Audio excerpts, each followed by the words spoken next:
পবিত্র রমজান মাসে কোনো লাভ ছাড়াই দুধ বিক্রি করছেন সনাতন ধর্মাবলম্বী অভিজিৎ ঘোষ।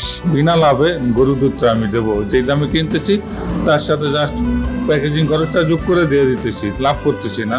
যেখানে রমজান মাস এলেই দেশের বেশিরভাগ ব্যবসায়ী বাড়ান বিভিন্ন দ্রব্যের দাম, নিত্য প্রয়োজনীয় পণ্যের দাম বাড়িয়ে বাড়তি মুনাফা লাভের আশায় থাকেন এক শ্রেণীর ব্যবসায়ী। সেখানে রোজার 1 মাস লাভ ছাড়াই বিশেষ মূল্য ছাড়ে দুধ সহ নানা পণ্য বিক্রি করছেন সনাতন ধর্মের ব্যবসায়ী অভিজিৎ ঘোষ।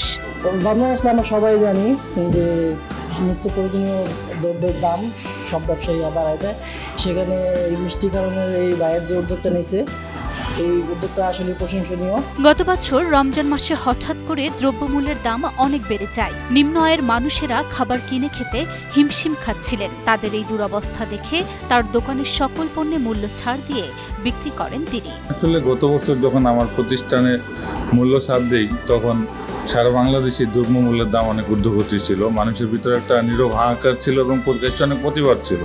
তখন আমি সিদ্ধান্ত নিই যে আমার মিষ্টির দোকান আমি সকল পণ্যে ছাড় দেব। হঠাৎ এমন উদ্যোগে বেশ প্রশংসা কুড়ান ব্যবসায়ী অভিজিৎ। ছাড় দেওয়ার পরে যেটা হয় যে মানুষের অনেক ভালোবাসা পাই, অনেক সাড়া পাই, সারা দেশে এটা ভাইরাল হয়েছিল এবং অনেকের অনেক প্রশংসা পাইছি। বিগত বছর মানুষের ভালোবাসা পেয়ে এই রমজানেও রোজাদারদের জন্য নতুন কিছু করার চেষ্টা করেন অভিজিৎ। সিদ্ধান্ত নেন বিনা লাভে দুধ বিক্রি করবেন। যেই ভাবা সেই কাজ। রমজানের প্রথম থেকে বাজার থেকে পাইকারি দুধ কিনে সেই দুধ মানুষের মাঝে বিক্রি করা শুরু করেন তিনি, যা সাদরে গ্রহণ করে নেন ক্রেতারা। ভিন্ন ধর্মের অনুসারী হয়েও অভিজিৎ ঘোষ ভাই আমাদের যে একটা মুসলমানদের প্রতি তার একটা ভালোবাসা রয়েছে, এটা তার প্রমাণ। পবিত্র মাহে রমজান আসলে প্রতি বছরই তিনি তার দোকানের যত প্রোডাক্ট আছে সব প্রোডাক্টে ডিসকাউন্ট দিয়ে থাকে। এতে বাজার থেকে 10 থেকে 15 টাকা কমে দুধ কিনতে পারছেন ক্রেতারা। বাজারে ঠিক এখানে 10 টাকা 20 টাকা কমে দুধ পাওয়া যায় এবং ভালো।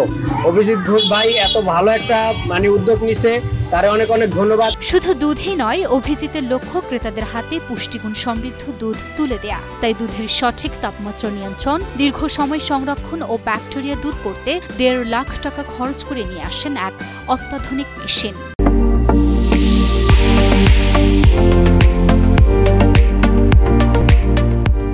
এই মেশিনটা প্রায় 1.5 লক্ষ মতো গেছে আমার। আর এটা করছি মূলত দুধটাকে এখানে ফ্রিজিং করে রাখা যায়, কুলিং থাকে, মানে ঠান্ডা থাকে। তারপরে দুধ যখন যার প্রয়োজন সে নিতে পারে।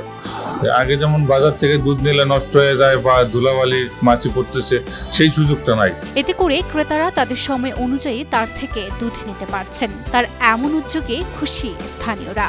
এই প্রথম আমি দেখতেছি যে একজন হিন্দু হিসাবে মানে রমজান মাসে মুসলমানদেরকে একটা সুবিধা করে দিচ্ছে। ভাই হিন্দু এই উদ্যোগটা নিয়েছে।